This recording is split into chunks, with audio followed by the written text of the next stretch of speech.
Madame, Monsieur Alphonse. Mais c'est le même sourire que tu as. Mais pourquoi tout le monde sourit comme ça? C'est le sourire mycodestisé. Ah, oui, imaginez. Avec 8500 francs seulement, tu deviens membre et copropriétaire de Mycodex. Sérieusement? Oui. Ouvrir un compte au Mycodex, c'est prendre le contrôle de tes finances et impacter ta vie et celle de ta famille. Avec 8500 francs seulement, tu n'es pas qu'un simple client. Alors, profite de cette promotion et rejoins ces milliers de Congolais au sourire mycodestisé et qui bénéficient de comptes épargne courant, carte monétique, Mycodex mobile pour son pôle et alerte SMS. Oh, Mycodex Coco, un Congolais, un compte copropriétaire avec 8500 francs seulement. Zedem. Oui, c'est réservé seulement aux Congolais? Non, c'est pour tout le monde. Je me mycodécise alors. Parfait. Allez, on y va. Comme ça, toi aussi, tu auras un sourire mycodécisé. Ça marche. Rejoignez les Mycodex dès aujourd'hui. Pour 8500 francs seulement, ouvrez votre compte et devenez copropriétaire. Ensemble, construisons un avenir radieux. Mycodex, encore plus proche de vous.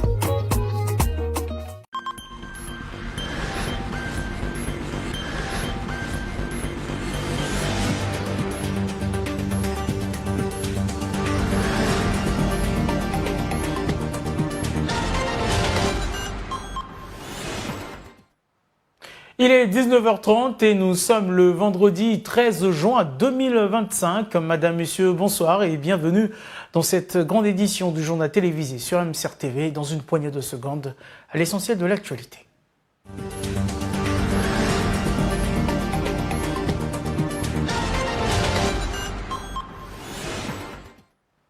Et tout de suite, démarrons ce journal par ce sujet, les travaux des voiries urbaines engagés par le gouvernement dans la ville se poursuivent malgré les difficultés liées au déplacement des câbles dans certains lieux sur la bretelle de la route nationale numéro 1 entre Monkamba et Tister et entre celle-ci et Kokou-Bitemo. Les travaux exécutés actuellement satisfait les populations. Un constat de Guy-Serge de Mointa. À l'occasion de sa dernière visite officielle à Pointe-Noire, le président de la République, chef de l'État, Denis Sassou Nguesso, avait procédé au rond-point de Luandili au lancement des travaux de réhabilitation des voiries urbaines.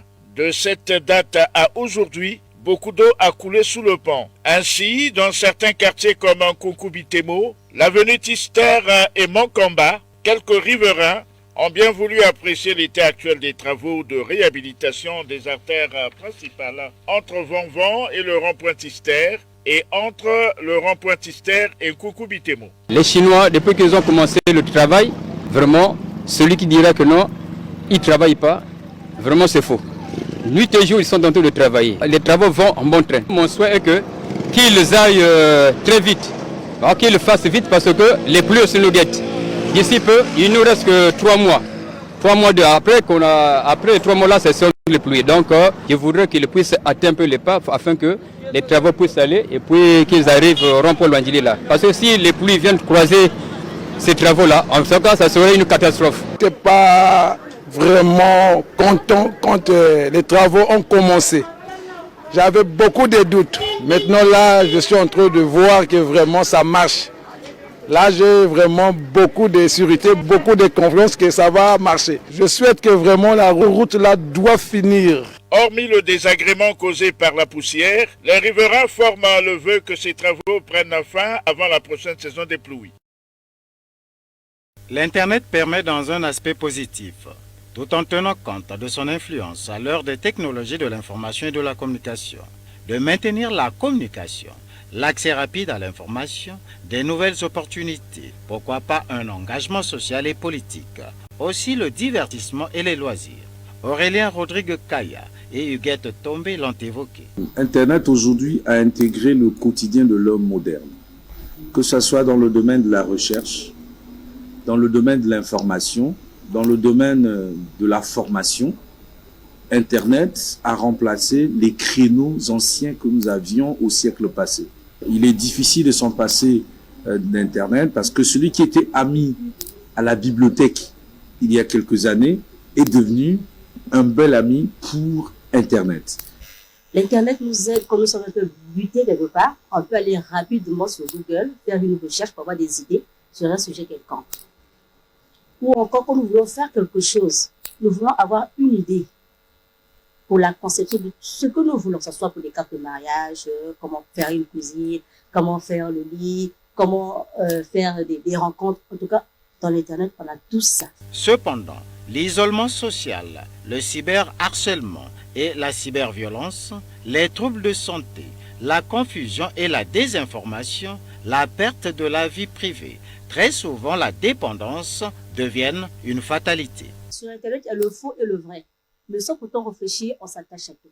En mode de nos jours, il y a des filles aujourd'hui, elles se disent que non, je fais tout sur Internet. Mais arriver sur le terrain, elle arrive. Tout comme des dames aujourd'hui, même des secrétaires, quand il y a un travail à faire, elles disent non, je vais sur Internet. Aujourd'hui, que je prenne une information qui n'est pas filtrée, qui n'est pas traitée, qui n'a pas été correctement cernée, et que je me tombe dans la fausseté. Parce que c'est chacun à son gré qui va et qui verse. On peut être en porte-à-faux parce qu'on a pris une information sur Internet dont on n'a pas voulu aller vers l'exercice de la vérification.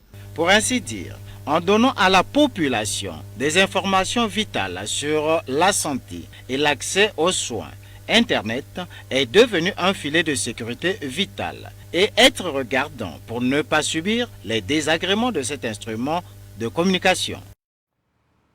Et vous venez là de suivre l'influence et l'impact de l'Internet sur les usagers qui a de multiples et touche des aspects divers de la vie, allant des relations sociales aux habitudes professionnelles. Autre chose, beaucoup de citoyens congolais optent pour le mariage à l'état en faveur de la monogamie. Paradoxalement, dans leur vie de tous les jours, ils se comportent comme des polygames. C'est une tricherie qui ne dit pas son nom. Suivons les raisons de cette tendance dans ce reportage.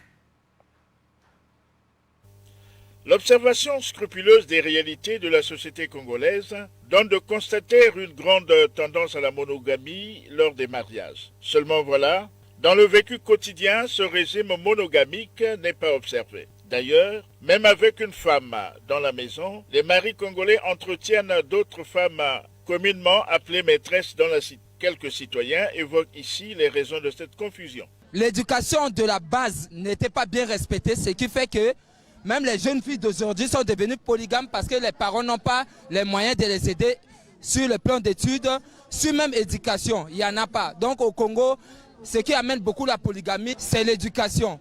Mais la polygamie, c'est un phénomène qui existe maintenant au Congo comme on achète du pain à la boulangerie. Parce que ici, désormais, chacun a au moins une copine et les copines ont au moins un garçon, ça c'est clair. Ça dépend parce qu'aujourd'hui, c'est un problème de moyens. Ceux qui ont des moyens aujourd'hui peuvent avoir au moins 2 femmes, 3 femmes. Ça dépend de leurs moyens. Quand tu n'as pas de moyens, tu peux pas t'adhérer à ce système parce que tu n'as rien. En réalité, la monogamie est le régime ou le système dans lequel l'homme ne peut être simultanément l'époux de plus d'une femme et la femme l'épouse de plus d'un homme. Toutefois, le droit congolais autorise la polygamie. Ainsi, plutôt que de tricher, les hommes peuvent officiellement prendre 1 ou 2 épouses. Et en agriculture, la musique tradie moderne, au-delà de sa conformité avec l'ère culturelle actuelle, est aussi un tremplin pour mettre en avant nos traditions. C'est un reportage de Guy-Serge de Mwanza. Tout coule, rien ne demeure, dixit le philosophe, pour mettre en évidence la dynamique du changement dans notre monde. Même nos traditions finissent par subir l'ère du temps. En termes d'illustration, nos musiques tradies modernes qui sont un syncrétisme entre les nouveaux instruments et les anciennes sonorités participent à la sauvegarde de nos traditions. pour moi, la musique tradie moderne accompagne seulement la musique traditionnelle, puisque, comme aurait dit Lavoisier, rien ne se perd, rien ne se crée, tout se conserve. Il y a la conservation dans la musique tradie moderne, puisque la tradition, aujourd'hui, monsieur le journaliste, il est très difficile, par exemple, de jouer seulement le tam-tam pendant beaucoup d'heures. Mais aujourd'hui, avec des programmations, avec le piano, on peut programmer le tam-tam qui va jouer. Donc, ce n'est que le côté traditionnel qu'on a ramené dans ce que nous appelons au jour d'aujourd'hui la musique traditionnelle. Donc oui, la musique tradie moderne est en train de conserver, entre autres aussi, la musique traditionnelle. Toutefois, certains persistent à penser qu'il faut laisser la musique traditionnelle telle qu'elle, car le modernisme l'avilit. Aujourd'hui, avec l'évolution du monde actuel, avec la technologie avancée, à l'ancienne époque, par exemple, on avait les tam-tams, des trucs traditionnels. Aujourd'hui, avec le monde qui est avancé de jour au jour, il y a maintenant les instruments musicaux qu'on a mis maintenant dans la musique traditionnelle. Et ça crée aujourd'hui la cacophonie. À mon avis, il faut repartir à la source, au commencement, garder cette musique authentique. Et pour que demain, pour les générations à venir, ils vont retrouver cela. On retiendra que l'adaptabilité est une norme moderne. Nos traditions ont besoin de s'accommoder à l'ère du temps pour survivre.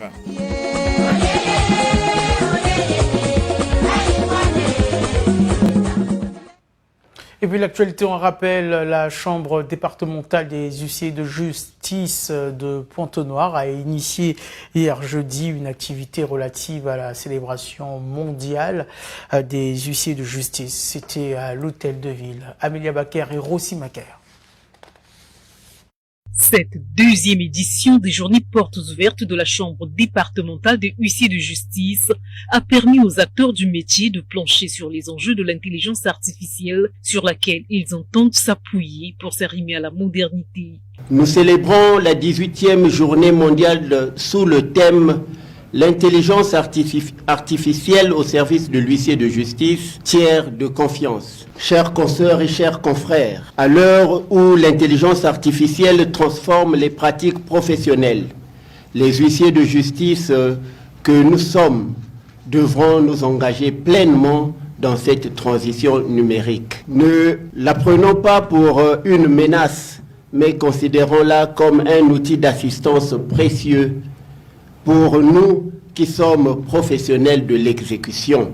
Mesdames et messieurs les huissiers, si l'intelligence artificielle apporte à votre profession une nouvelle manière de concevoir, de classifier et de traiter les dossiers, elle ne devrait en aucune manière se substituer à l'homme que vous êtes, car vous demeurez doté de la conscience, du savoir juridique et de l'expérience dans les voies d'exécution. Puis, les huissiers de justice se sont retrouvés autour d'une table ronde pour discuter sur l'apport de l'intelligence artificielle dans le développement de leur profession, mais aussi les dangers de cet outil du numérique. Maître Axel Walter Kahn souligne l'intérêt de la Journée mondiale des huissiers de justice, ainsi que quelques avantages et inconvénients de l'intelligence artificielle. Vous savez que l'huissier de justice est en train de muter de la même façon que la société est en train de muter dans son travail, dans son raisonnement, dans son espace, dans ce qu'il peut proposer. Et la question aujourd'hui, est-ce que les huissiers vont continuer à travailler comme hier ou ils vont se moderniser? Et apparemment, dans cette journée, la réponse est claire, nous allons nous moderniser. Mais nous moderniser comment et à quel prix? Toute expérimentation a souvent conduit à des situations désastreuses. Et là, nous voulons nous émerger dans un domaine et on fait une expertise en amont pour éviter ces dérapages. Ces journées portes ouvertes qui offrent des consultations juridiques gratuites se poursuivront jusqu'au 14 juin 2025 dans les mairies d'arrondissement. L'actualité est toujours en rappel. Airtel à l'international, c'est la nouvelle offre d'Airtel lancée le 11 juin dernier à Brazzaville. C'est la directrice générale d'Airtel Money qui a patronné cette activité. Estelle Nkari, Arnaud Samba. Désormais, envoyer ou transférer de l'argent de la République du Congo vers plus de 32 pays à travers l'Afrique devient facile. Avec la solution JMAC Pay, Airtel Money vient ainsi de partager une nouvelle vision, celle d'une Afrique mieux connectée, plus intégrée, où la finance mobile est un pont entre les peuples, les familles et les économies, a souligné Sandrine Kalala, directrice générale d'Airtel Money. Depuis plus de 3 ans, Airtel Money s'est imposé comme un acteur clé dans la transformation numérique, notamment en facilitant les transferts d'argent entre les pays de la zone CEMAC, grâce au réseau JMAC Pays. Désormais, nos clients peuvent envoyer de l'argent depuis leur mobile vers 31 nouveaux pays africains, bien au-delà de la zone CEMAC, tels que le Mali, le Sénégal, la RDC, le Bénin ou encore la Côte d'Ivoire. Et cela avec un taux accessible à tous, à partir de 3,8% hors CEMAC. Comment envoyer ou transférer de l'argent rapide, sécurisé et sans frontières? Sandrine Kalala explique, tout en invitant ses partenaires à faire le relais afin de faciliter les transactions financières entre les pays. Pour y accéder, il suffit tout simplement de composer étoile 128, étoile dièse et laissez-vous guider.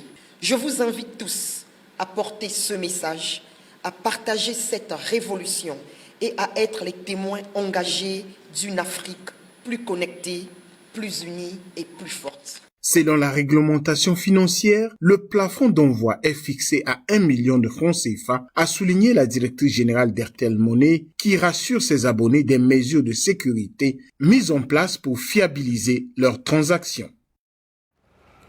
Et poursuivons ce journal pour dire que le décret 2024-324 du 9 juillet 2024 encadre et sécurise le transport public par les motocycles ou taxis-motos. Que retenir de l'application de ces dispositions sur le terrain de la pratique? Des éléments de réponse dans cet élément. De toutes ces dispositions réglementaires édictées par les autorités compétentes, le cas du choisible qui identifierait les conducteurs des taxis-motos ne sont nullement visibles chez certains. Les concernés se sont exprimés à ce sujet. Moi, je porte le choisible parce que le client doit voir que moi, je fais taxi-moto. Si l'État congolais constate qu'on n'a pas de gilet, c'est notre négligence à nous-mêmes. Si réellement on passe devant la loi, on n'a pas de gilet, si on nous arrête vraiment, carrément ça c'est vraiment une infraction, on ne peut jamais condamner la loi. Les policiers font leur boulot. Si j'ai les gilets, c'est eux qui sont mauvais. Parce que j'ai tout en moi, gilet, casque, ça carrément. Si le policier m'arrête, il me bouffe de l'argent, ça les policiers sont mauvais. Vraiment le gilet n'est pas cher, le gilet c'est moins cher. C'est notre négligence à nous-mêmes. Le gilet c'est 2500. C'est à nous de dire à nos patrons d'acheter les gilets, de nous mettre à l'aise. Sur la faisabilité des dispositions réglementant ce secteur, bienvenue Mabia, la syndicaliste a laissé entendre ce qui suit. La valeur à cette profession, il y a des décrets. Les taxis-motos, nous sommes en train de faire la sensibilisation. Vous avez votre taxi, vous avez le chauffeur. Le chauffeur doit adhérer. Quand on va lui doter la carte syndicale, le badge et la tenue. Parce que les tenues là sont numérotées. Ceux qui n'ont pas de tenue, c'est ce que nous appelons les clandestins. Quelqu'un se lève un matin, prend le vélo. Parfois, ce n'est même pas censé pour faire le taxi-moto. C'est pour lui-même, il va dans ses business, il fait d'abord le taxi-moto, il trouve un petit 3000, après il va faire les business. Ainsi, le transport par motocycle vise une mobilité, la sécurité des usagers, en respectant les lois et règlements en vigueur. Et autre fait de l'actualité, le contrôle des agents civils de l'État a mis en évidence il y a peu un nombre relativement important d'emplois fictifs. Ce phénomène n'est pas sans incidence sur le rendement de la fonction publique. On en parle avec Guy-Serge de Mointin. En République du Congo, l'État s'était déjà engagé en 2019 à lutter contre les emplois fictifs de la fonction publique et tous ceux qui touchent des indemnités sans le mériter. D'ailleurs, un recensement a dénombré que plus de 4500 agents étaient dans cette situation. Pour votre gouverne, une juriste apporte un éclairage sur l'emploi fictif ou le contrat de travail fictif. Le contrat de travail se définit par 3 critères.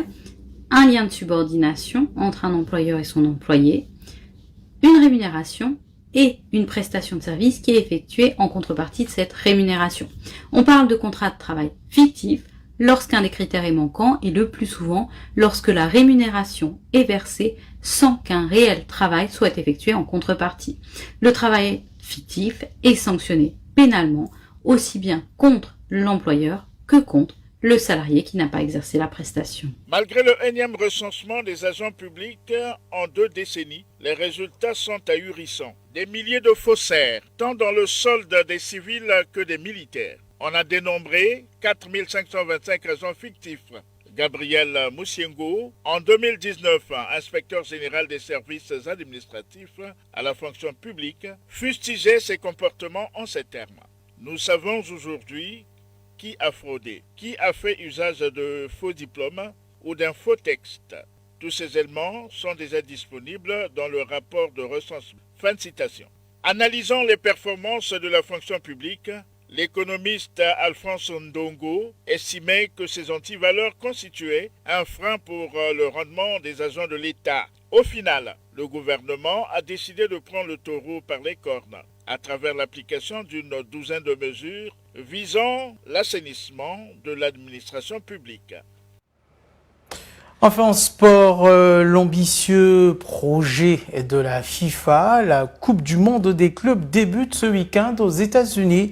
Le continent africain prend part à ce rendez-vous mondial des clubs avec 4 représentants, dont le Al Ahly d'Égypte, qui s'offrira le prestige du match d'ouverture face à l'Inter Miami. Plus de détails dans ce commentaire. Des 32 équipes qui prennent part à la Coupe du monde des clubs prévue du 15 juin au 13 juillet aux États-Unis figurent le Al Ahly, l'Espérance de Tunis, le Mamelodi Sundowns et le Wydad AC pour le compte de l'Afrique. La première sortie africaine est programmée pour ce dimanche 15 juin avec les Égyptiens du Al Ahly face aux Américains de l'Inter Miami.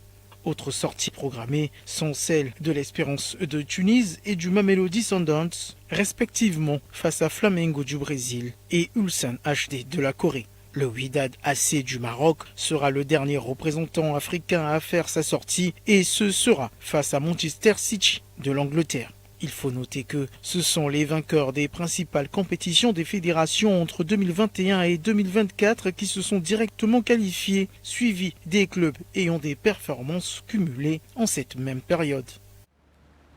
Et c'est par ici que nous mettons un point final à cette grande édition du journal télévisé sur MCR TV.